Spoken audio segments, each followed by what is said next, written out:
उनके साथ में रहने वाले कुछ लोग उनको नहीं समझ पाए हैं, तो ऐसे के लिए तो क्या कहा जाए। लेकिन जो समझेगा वो लाभ लेगा, सदैव लाभ लेने वाले रहे हैं। ध्यान की महती आवश्यकता है।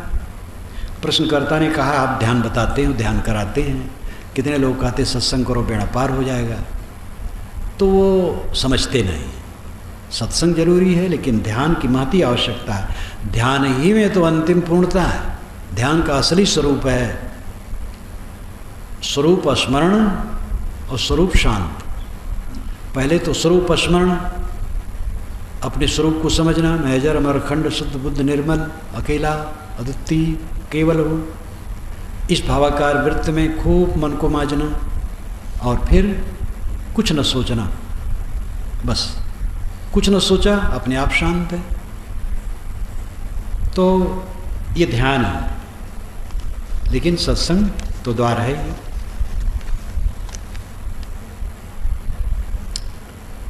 लोग रामायण पाठ करते हैं तो राम की महिमा उसमें है, भागवत पाठ करते हैं तो कृष्ण की महिमा है, हनुमान चालीसा पाठ करते तो हनुमान जी की महिमा है, बीजक पाठ करते किसी महिमा को पता नहीं चलता है। यही तो असलियत है, किसी की महिमा का पता न चले, सत्य का उद्घाटन, वही असलियत है। महिमा तो महिमा करके बहुत बिगाड़ा गया है। किसी महापुरुष की ज़्यादा प्रशंसा ईर्ष्या उत्पन्न करती है, और ज़्यादा प्रशंसा आप करोगे तो झूठ बोले बिना नहीं रह पाओगे। बिना झूठ के ज़्यादा प्रशंसा हो ही नहीं सकती।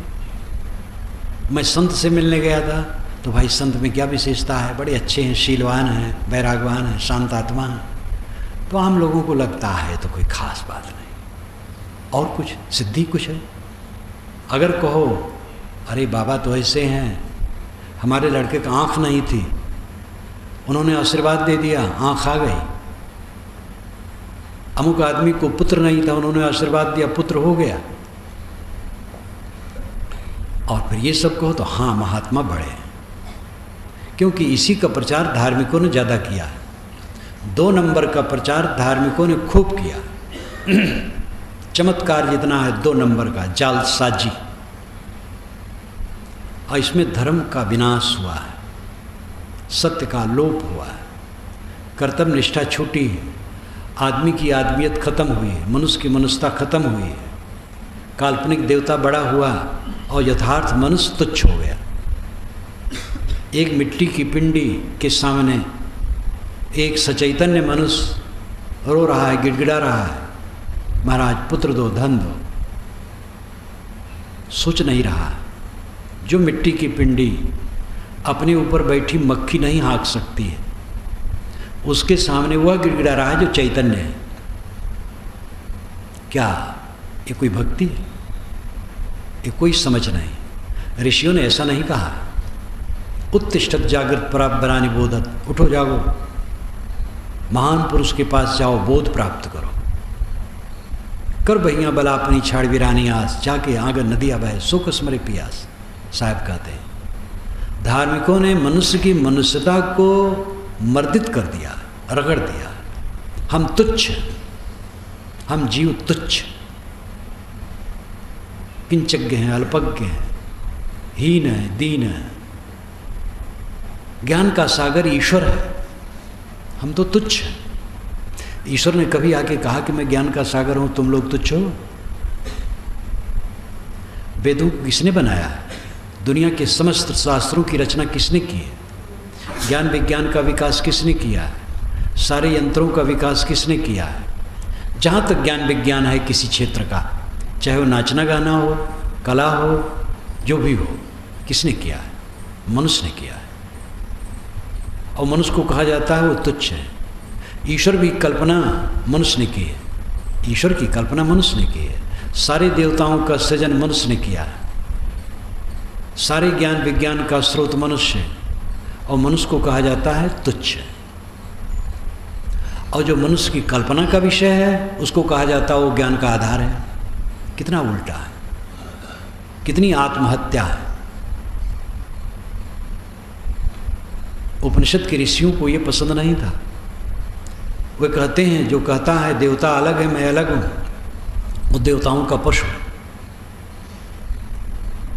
जैसे एक एक आदमी के पास कई गायें हैं और उससे उसका पोषण होता है। उपनिषद काल में गायें धन थी, तो इसलिए उदाहरण देते हैं, एक एक आदमी के पास बहुत गायें हैं और उन गायों से उसको जीवन गुजर में लाभ होता है उसके धन से। एक गाय भी उसके हाथ से निकल जाए तो उसको बड़ा कष्ट होता है। ऐसे बहुत से मनुष्य एक एक देवता की उपासना करते हैं। कोई मनुष्य अगर ये कहे मैं ब्रह्म हूँ तो देवता खुश थोड़े होंगे। ये ऋषि ने मजाक किया है देवता मानने वालों का, कि देवता कभी नहीं चाहेंगे कि आदमी ये समझे कि मैं ब्रह्म हूँ। वो तो चाहेंगे ये पशु बने रहें हमारे। धार्मिक लोगों ने आदमी को पशु बनाने का काफ़ी काम किया है। तुम तुच्छ हो, तुम हीन हो, तुम कर ही क्या सकते हो, जो भगवान करेगा वही होगा। तो भगवान किसी के लड़के को जवानी में मार देता है, किसी को सर्वांग संपन्न को लकवा कर देता है, किसी को कोढ़ी बना देता है, किसी को झोपड़ी में जन्म देता है, किसी को महल में जन्म देता है। ये अंधेर खाता भगवान क्यों कर रहा है? भगवान का दोष नहीं, भगवान नियम है, विश्वव्यापी नियम ईश्वर है। और वो कंप्यूटर की तरह है, जो आप करो वैसे उपस्थित कर देगा। जो कुछ हमारे जीवन में घट रहा है हमारे कर्मों का फल है। इसको समझना जरूरी है। सारा दारोमदार आपकी उपलब्धियों के लिए आपका जीवन है। जो कुछ आप कर रहे हैं वही भर रहे हैं। कर्म को देखो, सुधारो, संभालो अपने को, यही वास्तविकता है। इसलिए ईश्वर की महिमा, व्यक्ति की महिमा, किसी देवता की महिमा और किसी संत पुरुष की भी महिमा बेतहासा, ये सब विकार पैदा करने के अलावा कुछ नहीं। कबीर वाणी में ऐसी महिमा नहीं मिलेगी। संत महिमा, गुरु महिमा है, लेकिन विवेक पूर्वक। अंततः कल्याण होगा जब उनकी बात मानो, आचरण करो तब। तो बीजक में किसी की महिमा नहीं है, आत्मज्ञान की महिमा है, कर्म सिद्धांत की महिमा है, सदाचार की महिमा है, वैज्ञानिक दृष्टिकोण की महिमा है, कारण कार्य व्यवस्था की महिमा है। बीजक पाठ करने से बारंबार ऐसे विचार प्रवण वचन दिमाग में आएंगे तो दिमाग में उसकी रेखा बनेगी, हम अपने को संभालेंगे, समझेंगे। साहब कहते जागत नींद न कीजिए, जागते रहो नींद न करो। कर भैया बला अपनी छाड़ बिरानी आज, अपने बाहुबल का भरोसा करो, दूसरे का सा छोड़ दो। हर जगह उपदेश करते हैं मानव को उठाने के लिए। इसलिए बीजक का पाठफल ये होगा कि आपका वैज्ञानिक दृष्टिकोण होगा और विचार प्रण आप बनेंगे, मानवतावादी बनेंगे। वे कहते हैं जात पात कुछ नहीं। काकू कहिए ब्राह्मण शूद्र, ब्राह्मण शूद्र कौन है? देख करके नहीं जान पाते हैं कौन है, कैसे ब्राह्मण शूद्र हो गया? मानव मानव समान है, फटकार के कहते हैं। काशी में थे और जरा मुरव्वत नहीं, और के छे लेत हो छींचा, तुमसे कहो कौन है नीचा। कितना हिकारत पूर्वक कहते पंडितों को। और ने छू लिया तो मंत्र पढ़ते हो म पवित्र अपवित्र हुआ, तुमसे कौन नीचे। ये मामूली बात है ऐसा कहना। कोई डरते नहीं हैं, वो मानवता को उठाना चाहते हैं। बीजक पाठ करो, मनन करो, अर्थ समझो, एकदम स्ट्रांग हो जाओगे, बलवान हो जाओगे, विवेक संपन्न हो जाओगे।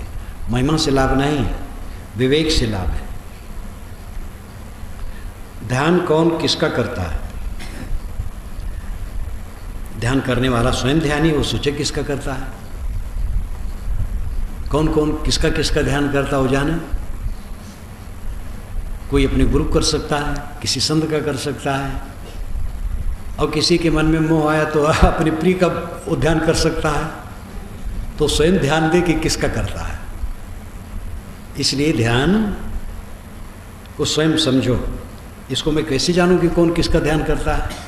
हाँ, ये पूछो ध्यान किसका करना चाहिए, तो बताता हूँ कि आपको किसी निर्मल संत पुरुष में श्रद्धा है, उसका ध्यान करके मन ठहरा सकते हैं। आंखें बंद करो और बंद आँखों में जो दिखाई दे अंधकार प्रकाश, उसको एक खूंटा मान लो, उसी में मन को अटकाओ, इधर उधर न भागे। सांस आती जाती है, सांस पर मन ठहरा हो। बिंदु की कल्पना कोई कर लिया, बिंदु में मन ठहरा रहा है, कोई शब्द सुन रहा है, तो अपने अपने विचार हैं। अंतिम ध्यान है कुछ न सोचना, शाम कुछ न सोचना, एकदम अष्टाप। लेकिन ये कठिन है, तुरंत नहीं होगा। इसलिए अपने मन को किसी शुभ खूटे में बांधना है। जो आपको प्रिय हो उसमें अपने मन को रोकें। स्वरूप किस रंग का है? दृष्टा हम बने तो स्वरूप किस रंग का है? स्वरूप नाम अपना आत्मा किस रंग का है? साहब ने कहा रंग ही ते रंग उपजे, सब रंग देखा है, कौन रंग है जीव का ताका करो विवेक। जागृत रूपी जीव है शब्द सुहागा से, जर्द बुंद जल को कोई कहीं कबीर कोई देख। जागृत रूपी जीव है, ज्ञान रंग, ज्ञान रंग है। इसका मतलब रंग नहीं है, ज्ञान स्वरूप है। आप ज्ञान स्वरूप है, सब समय जानते हैं। मैंने पहले कहा जागृत अवस्था में जगत को जानते हैं, स्वप्न अवस्था में आभास को जानते हैं, सुसुप्ति अवस्था में नहीं जानने को जानते हैं। तीनों अवस्थाओं में जो ज्ञाता बोधा साक्षी चेतन है वो ज्ञान स्वरूप है। उसका कोई रंग बाहरी नहीं है। रंग तो ये हवा का भी नहीं है।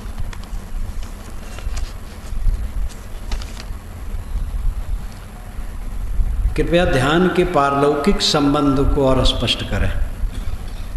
पारलौकिक, लौकिक और पारलौकिक, आज और आगे।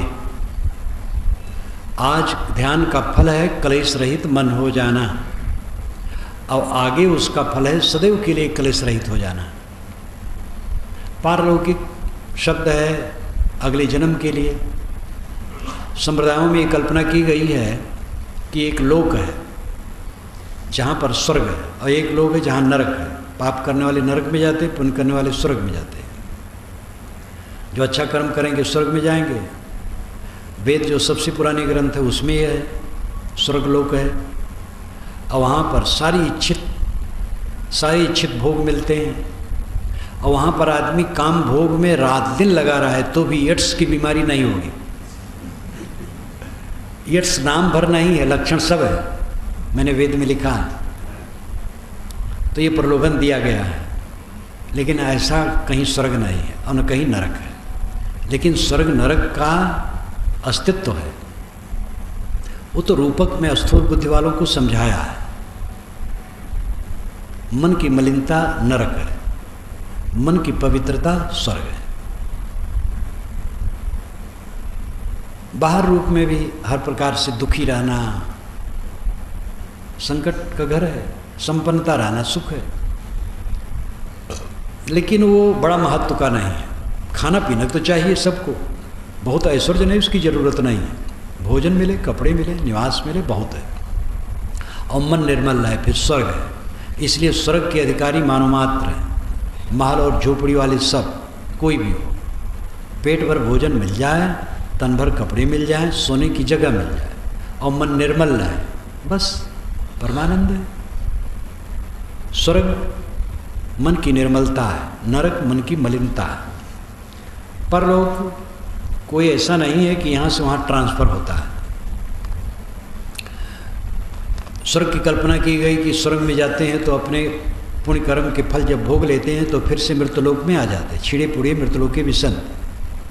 तो एक वैदिक विद्वान ने, जो बड़ा तार्किक था, शरीर नहीं है, उनकी पुस्तक है ऋग वैदिक सूक्त विकास। उन्होंने लिखा है कि ये हिमालय के उधर तिब्बत देश, इसको स्वर्ग कहते थे, और यहाँ से लोग धन धान कमा करके वहाँ जाते थे, और वहाँ खूब ऐशो इशरत करते थे। जब पैसा खत्म हो जाता तो लौट आते थे। यही छिड़े फुड़े मृतलोक के विसन थे। खूब मजाक उड़ाया, क्योंकि उसमें आता है देवलोक स्थित रियम स्वराणाम शाश्वती मता पतिरअवसर सामनास्ते ना चाहिए कि स्त्री परिग्रह।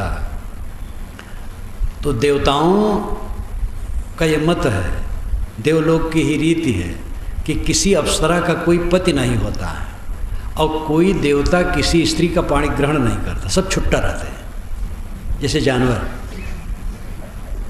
तो वहाँ विवाह होता ही नहीं था, और यहाँ से धनी लोग पैसा कमा के जाते थे, वहाँ भोग करके आ जा, पैसा खत्म हो जाए तो क्या करें, चिड़े पुड़े मृत्यु को विसन। तो अच्छा उन्होंने मजाक उड़ाया। ऋग्वैदिक सूक्त विकास के लेखक ने लिखा, तो ये भी तो मजाक हुआ। वस्तुतः यह है कि अच्छा कर्म करने वाला जन्म के बाद भी उसकी अच्छी गति होगी। नहीं मुक्त हुआ, देह धरेगा तो अच्छी गति होगी, क्योंकि आज अच्छा करता है तो अच्छा पाएगा, बुरा करता है बुरा पाएगा। अनेक भाषा के बोलने वाले रात में एक जगह सो जाएं, सुबह उठ करके अपनी अपनी भाषा बोलेंगे। इसी प्रकार मृत्यु एक नींद है, मृत्यु के बाद फिर अपने अपने कर्म फल भोग सामने आएंगे। ध्यान की पारलौकिकता का अर्थ है ध्यान का लौकिक सुख है, इस देह में रहते रहते क्लेश रहित मन होना, कलह रहित, क्लेश रहित, द्वंद्व रहित, प्रशांत आनंदमय मन, ये ध्यान का लौकिक फल है। पारलौकिक फल क्या है? फिर वह जीव देह में नहीं आएगा, अपने स्वरूप में स्थित अभी हो गया, बस स्वरूप में स्थित हो गया, फिर वो दुखदायी देह नहीं धरेगा, इसलिए उसको कोई पीड़ा कभी नहीं होगी। स्वरूप को कैसे पाएं? स्वरूप को पाना नहीं है। स्वरूप का मतलब है स्वरूप, स्वखुद रूप पदार्थ, अपना पदार्थ, आत्मा। आत्मा को पाना नहीं, आत्मा तो आप है ही। जो कुछ पाए हैं उसका मोह छोड़ दीजिए तो पा गए स्वरूप को। ये जो कुछ पाए हैं उसमें हम मोहाए हैं, इसलिए अपने को नहीं पाते हैं। हमारा मन बाहर है तो भीतर कैसे हो? बाहर मन लगा है। जब तक हमारा मन बाहर लगेगा तब तक भीतर प्रविष्ट नहीं होगा। परांच खान विदृत स्वयंभू तस्मात् परांग पश्चितनांतरात्मन कश्चित धीरा प्रतिज्ञात्मान इच्छतावृत्ति चक्षु अमृतत्वमिच्छन। ये श्रुत वचन है। प्रकृति ने इंद्रियों को फोड़ फोड़ कर बाहर निकाला है, इसलिए हम बाहर देखते हैं। आँखें, नाक, कान, जीभ, चाम, ये सब के द्वारा हम बाहर के विषयों को ग्रहण करते हैं। नांतरात्मन, अंतरात्मा को नहीं समझते हैं। कश्चित धीरा, कोई विवेकवान पुरुष प्रत्यक आत्मन ऐक्षत आवृत्त चक्षु अमृतत्वमिच्छन। अमरता की इच्छा रख करके इंद्रियों को समेट कर, मन को समेट कर प्रत्यक आत्मन ऐक्षत, प्रत्यक भीतर आत्मन, आत्मा को ऐक्षत देखता है। प्रत्यक कहते हैं तिरछे को, भीतर को, लौटने को, अपने को। प्रत्यक भीतर अंतरात्मा को देखता, अपने को देखता, अपने को समझता, अपने में डूबा है, अपने में लीन है। तो स्वरूप को पाना नहीं है। स्वरूप तो आपका ही है, आत्मा आपका ही है। पाना कहाँ है? खोया नहीं है, विस्मृत है। अस्मृत में आ जाए। विस्मृत किस में है? एक खिलौने में, जो बाहर का खिलौना है, इसमें हम भूले, जो सच नहीं है। हमारे गुरु जी का ऐश्वर्य नहीं है, हमारे गुरु जी के गुरु जी का ऐश्वर्य नहीं है। हमारे गुरु जी का जो समाज था वो नहीं है, उसमें 2-3 लोग हम बचे हैं बस, और उनका ऐश्वर्य भी नहीं है। और भी महापुरुषों को गिन लो। अभी महेश जोगी जी का शरीर छूटा, पीछे कुछ महीने के पूर्व उनका शरीर यहीं आकर के जमुना पार उनका दाह हुआ। भारत विश्वव्यापी प्रचारक थे, उनका क्या है? कभी भी मुलाकात उनको अपनी संस्था से, शिष्यों से, ऐश्वर्य से कभी नहीं होने वाली। ये जो कुछ मिला है सब का सब अंततः झूठा है। ये झूठा जब तक झूठ चित्त में सिद्ध न होगा तब तक कोई स्वरूप को नहीं पाएगा, स्वरूप में विश्राम नहीं पाएगा। इसीलिए साहब ने कहा, झूठ झूठा कह डारो मिथ्या यह संसार, ते कारण मैं कहता हूँ जाते हुए उबार। झूठा है, झूठा करके छोड़ दो, ये संसार मिथ्या है। मैं इसलिए कहता हूँ जिससे तुम्हारा उबार हो जाए।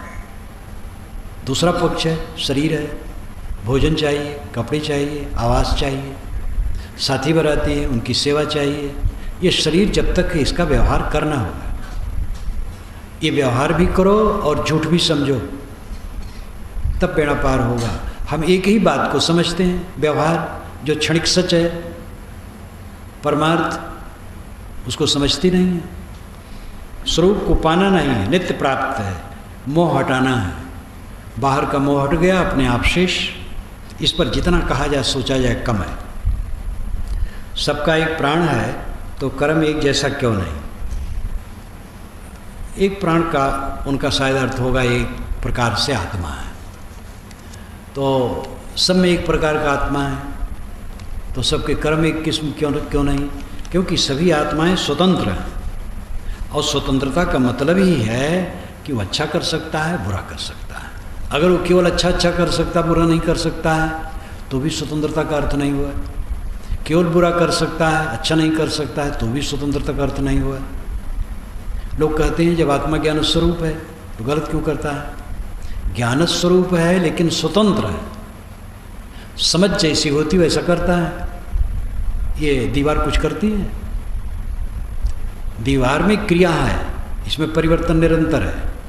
और एक दिन कितना ही सोने का मकान बनाओ, वो भी जीर्ण होगा।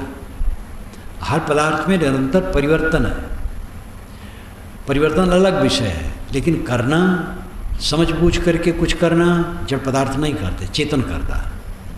चेतन करता है, अच्छा करता है, बुरा करता है, जैसी समझ है, स्वतंत्र है वो। उसी को सत्संग द्वारा समझना है कि अपनी स्वतंत्रता का दुरुपयोग न करे, समझे गलत न करे, अच्छा करे।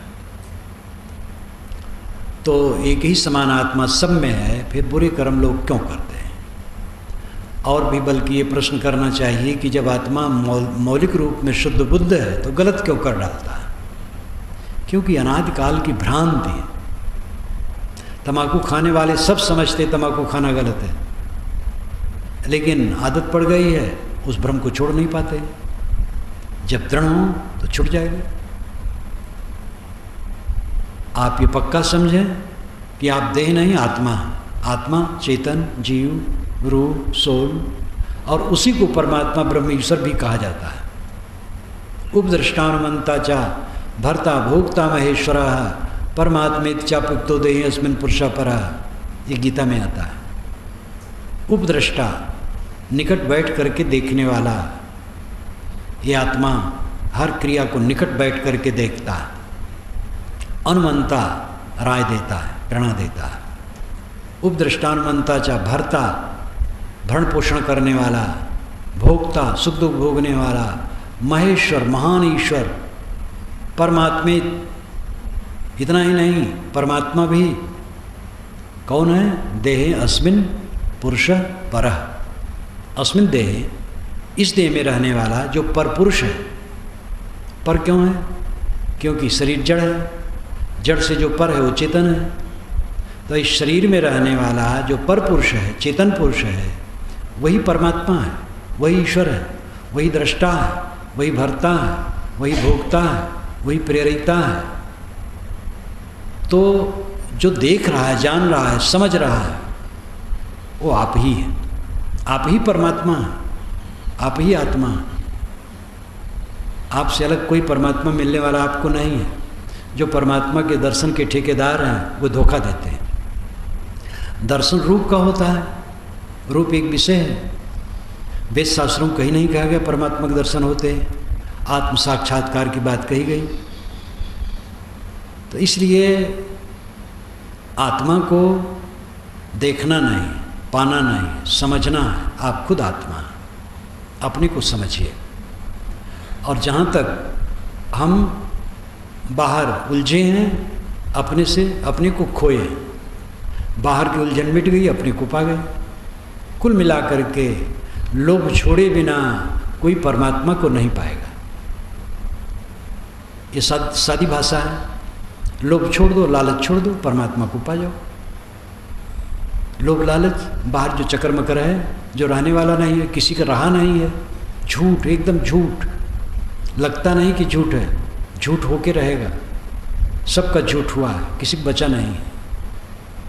ये झूठ जब निरंतर दिखेगा तब परमात्मा मिलेगा। परमात्मा आपका आत्मा है, उस आत्मा में जागृति होगी निरंतर, उसमें स्थित होगी, उसमें रमण होगा, विश्राम होगा, आत्मा राम हो जाएंगे। आत्मा आरंभ, आजीवन, जीवन भर, वैसे आरंभ सब तरफ से रमना, आत्माराम। वो आत्माराम हो जाता है, सब तरफ से आत्मा में रमता है। उठते बैठते चलते फिरते उठत बैठत कबो न छूटे, ऐसी तारी लागी। साहब ने कहा ऐसा ध्यान लगा कि उठते बैठते कभी छूट नहीं रहा। ये अनुराग जब हो जाएगा तो अपने आप जीव कृतार्थ हो जाएगा। बहुत सरल है, बहुत सहज है। मरे हुए को मारना है। बचपन में मैंने एक नाटक देखा था, तो विदूषक तो हंसाने आता है, तो विदूषक आया और कहा मैं बड़े वीर का बेटा, मैं तो बड़े वीर का बेटा। मक्खी मारा, डंक उखाड़ा, तोड़ा कच्चा तागा, ऊंचन मार बतासा फोड़ा। बड़े वीर का बेटा, मैं तो बड़े वीर का बेटा।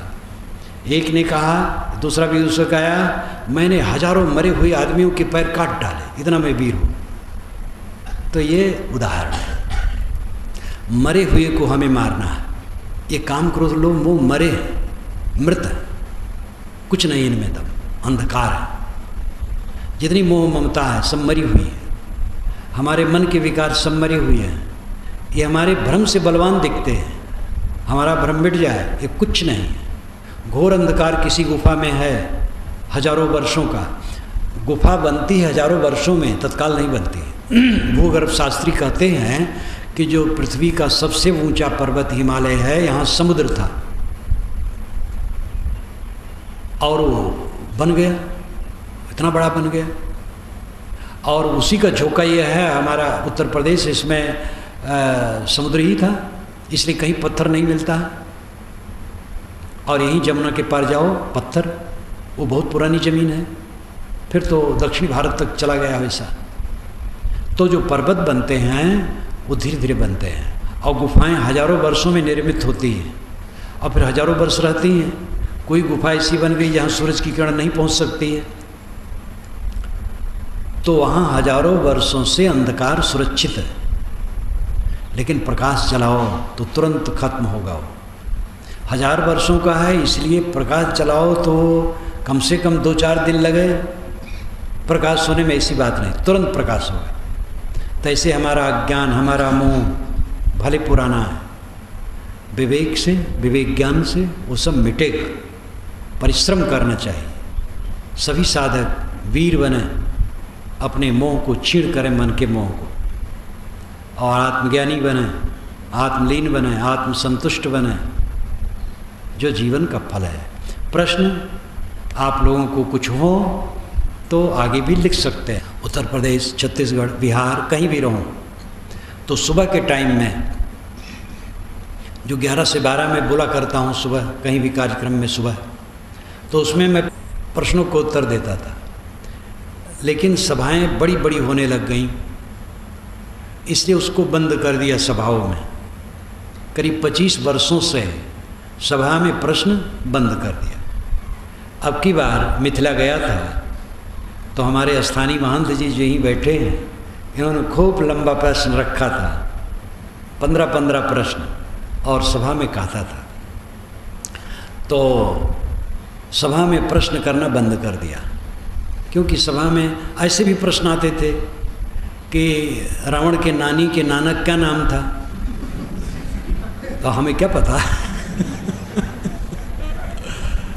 तो लेकिन ये सभा ध्यान वाली है, थोड़े लोग हैं, अवसर है आप लोगों को व्यावहारिक, आध्यात्मिक, साधनात्मक, दार्शनिक, धार्मिक प्रश्न हैं, तो ये प्रश्न आप लिख करके दे सकते हैं साथी को, और प्रश्न पर बोला जा सकता है और उस पर विचार रखा जा सकता है।